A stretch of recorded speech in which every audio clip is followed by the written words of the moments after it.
अब हम उपसमुच्चय की बात करेंगे। नेक्स्ट टॉपिक था आपका उपसमुच्चय। उपसमुच्चय में हम आपको बताएंगे उपसमुच्चय क्या होता है। देखिए, उपसमुच्चय इसको कहते हैं हम सबसेट। सबसेट क्या होता है देखिए, अभी आप समझ जाएंगे। सबसेट का डिफिनेशन वगैरह अगर हम नहीं भेजे होंगे तो एक बार भेज देंगे, आप लिख लीजिएगा सबसेट। मान लीजिए जैसे इज एलिमेंट ऑफ ए। मान लीजिए ए जो है ए का एलिमेंट है और यही ए जो है अगर ये बी का भी एलिमेंट हो जाए तो A is subset of B. A is subset of B. इसको हम कहते हैं सबसेट। ये उपसमुच्चय को दर्शा रहा है।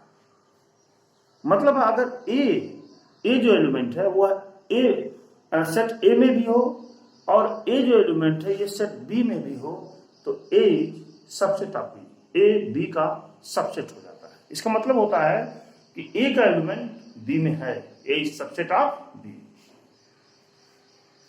If A is element of A or A belongs to A and A is not belongs to B.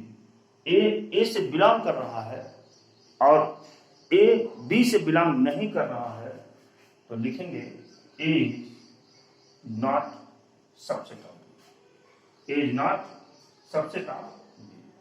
मान लीजिए इस तरह की चीजें आपको मिल जाए, ए इक्वल टू 1 2 3 और फिर बी इक्वल टू मैंने लिख दिया 1 2 3 and 4। A equal to 1 2 3 4 and B equal to 1 3 3 4। क्या ए के सारे एलिमेंट बी में है कि नहीं है? देखिए, ए के सारे एलिमेंट बी में है कि नहीं है, इसलिए A is subset of B.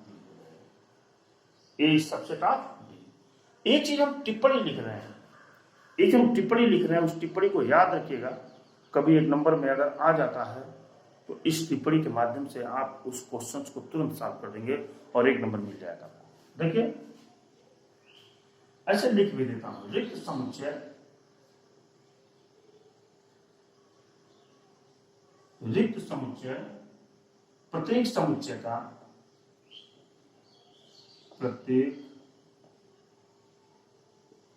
समुच्चय का एक उप समुच्चय होता है। एक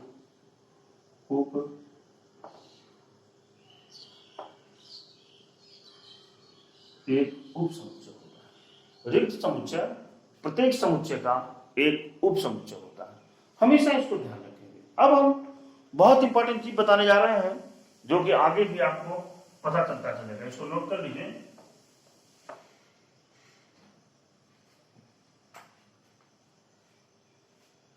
अंतराल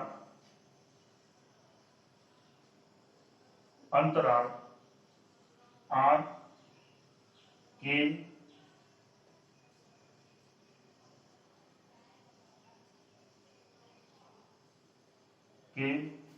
उप समुच्चय के रूप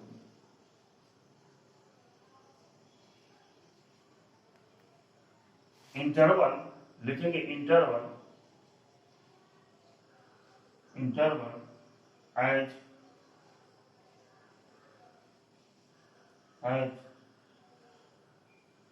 सबसेट ऑफ। देखिए, बहुत सारी चीजें अभी हम आगे आपको पढ़ाएंगे, रेखीय प्रोग्रामर, लीनियर प्रोग्रामिंग, तो उसमें भी इन सारी चीजों का यूज है। और इंटर में भी जब आप जाएंगे तो बहुत सारी जगहों पर इसका हम यूज करेंगे, इसलिए हमने कहा इसको ध्यान से देखिएगा। ऐसे अगर कोई चीज लिखी हुई है ए और बी, ऐसे चीज लिखी हुई है, इसका मतलब होता है ना A is less than x is less than B. इसका मतलब अगर ए बी लिखा हुआ है क्लोज इंटरवल, इसको कहते हैं क्लोज इंटरवल। तो अगर क्लोज इंटरवल है तो एक्स की वैल्यू ए और बी के बीच में होगी। ए और बी के बीच में होगी। ए और बी के बीच का मतलब होता है, मान लीजिए कोई लाइन है, नंबर लाइन है, ये कोई नंबर लाइन है। देखिए, ये यहां पर ए हो जाएगा और यहां पर बी हो जाएगा। ये दोनों, ये जो गोला है ना, जो गोले को मैंने जो गोला देखिए वृत्त मैंने खींचा है यहाँ पर, ये वृत्त क्योंकि भरा हुआ नहीं है, शेडेड नहीं है, इसलिए इसको हम कहते हैं ए बी। इसका मतलब इन दोनों के बीच के डिस्टेंस को ही हम लेंगे इस बीच में। जब भी इंटरवल्स की बात आएगी, जब भी हम इंटरवल्स को लेंगे तो इन दोनों के बीच की ही डिस्टेंस को हम लेंगे। जब दोनों के बीच के डिस्टेंस को लिखा जाता है तो इसको ऐसे लिखा जाता है। दूसरा इसमें है, मैंने दूसरा लिख दिया क्लोज इंटरवल ऐसे। देखिए यहां तो दोनों छोटा ब्रैकेट था, यहां पे दोनों बड़ा ब्रैकेट आ गया। इसका क्या मतलब है, ये देखिए a is less or equal to x is less or equal to b. It means ऐसे खींचेंगे इसको, और यहां पर और यहां पर, यहां मैंने पीछे ऊपर लिखा था a और ये क्या लिखा था b। इसको हम जब ऐसे डार्क में कर देंगे, दोनों को ऐसे हम कर देंगे तो इसका मतलब हो जाएगा a और b। मतलब क्या है, जब हम इस x की वैल्यू को लेंगे, जब हम इस x की वैल्यू को लेंगे तो a और b के बीच का हिस्सा तो लेंगे ही लेंगे, लेकिन a और b को भी लेंगे, a और b को भी लेंगे। तीसरा है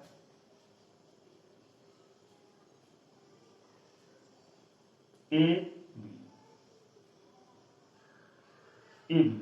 इसका मतलब होता है a इज लेस और equal to x is less than b।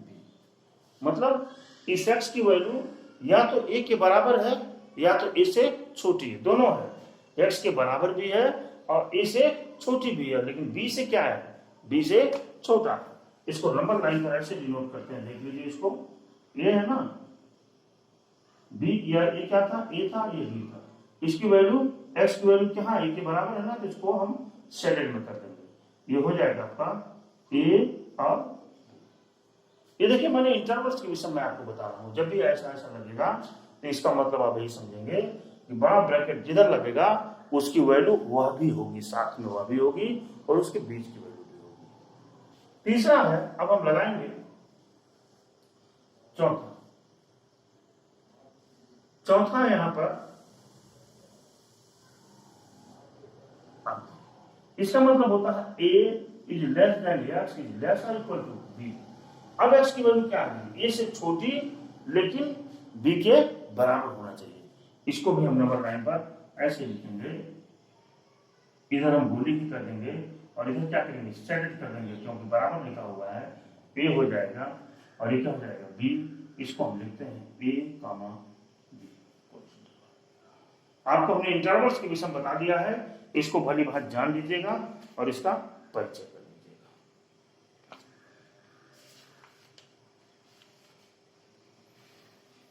अब हम आएंगे घात समुच्चय, पावर सेट।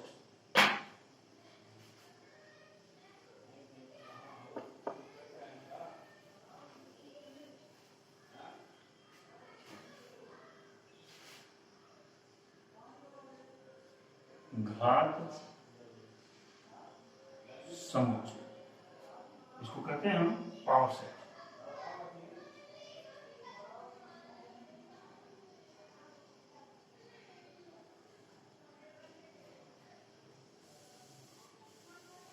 मैं लिखता हूं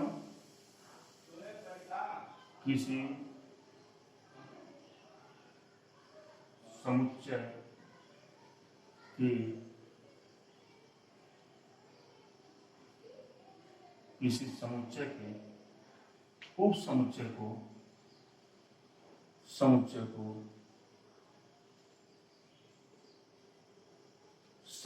की घात कहा जाता है। घात कहा जाता है, किसी समुच्चय के उप समुच्चय को समुच्चयों की घात कहा जाता है। यदि समुच्चय, देखिए यदि सेट ए हो तो तब तो इसका पावर सेट मतलब घात समुच्चय को हम पीए से रिप्रेजेंट करते हैं। किससे रिप्रेजेंट करते हैं, पीए से। अब हम इसके घात सेट को लिख रहे हैं, इसको घात सेट को हम, पावर सेट को हम लिखने जा रहे हैं। देखिए if a इक्वल टू 1 2 3, इसमें से कितने उप समुच्चय बनेंगे? वह उप समुच्चय जो भी होंगे वह जो है समुच्चय की घात कहलाते हैं। इस एलिमेंट्स के इस सेट के माध्यम से हम सबके पावर सेट को लिखने जा रहे हैं।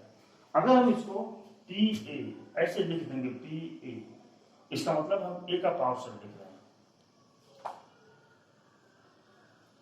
पहला इसका हो जाएगा उप समुच्चय 1, दूसरा उप समुच्चय अकेले में 2, तीसरा उप समुच्चय अकेले में 3, फिर क्या हो जाएगा 1 2, फिर क्या हो जाएगा 2 3, फिर क्या हो जाएगा 1 3, और इसके बाद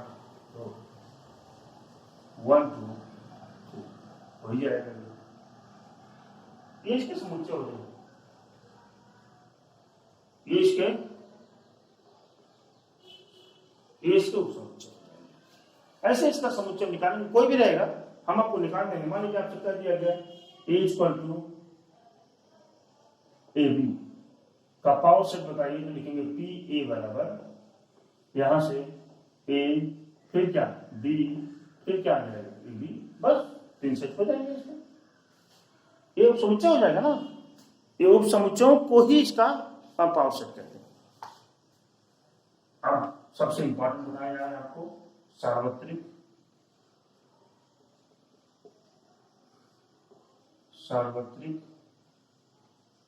समुच्चय, यूनिवर्सल सेट।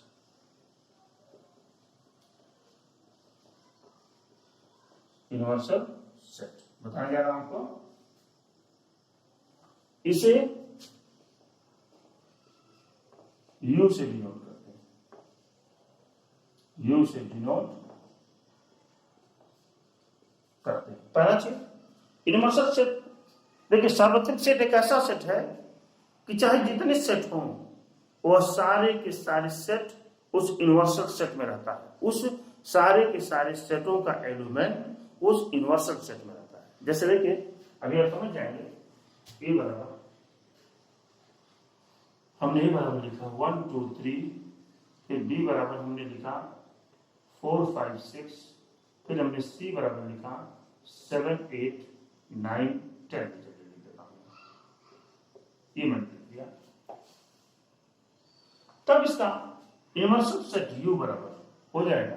अब ये ऐसा सेट बनेगा यूनिवर्सल सेट, ये यूनिवर्सल सेट एक ऐसा सेट बनेगा, ये सारे के सारे एलिमेंट इसमें आ जाएंगे। इसका मतलब 1 2 3 4 5 6 7 8 9 एंड 10। ये देखिए यूनिवर्सल सेट हो गया। इस सेट में ये सारे के सारे एलिमेंट आ चुके हैं। इस सेट में ये सारे के सारे एलिमेंट आ चुके हैं। अब ये एक्सरसाइज 1.3 का लेक्चर यही समाप्त हो जाता है। अब इसके बाद अभी हम एक्सरसाइज को सॉल्व करेंगे, तब तक आप इस चीज को नोट कर लें। ओके।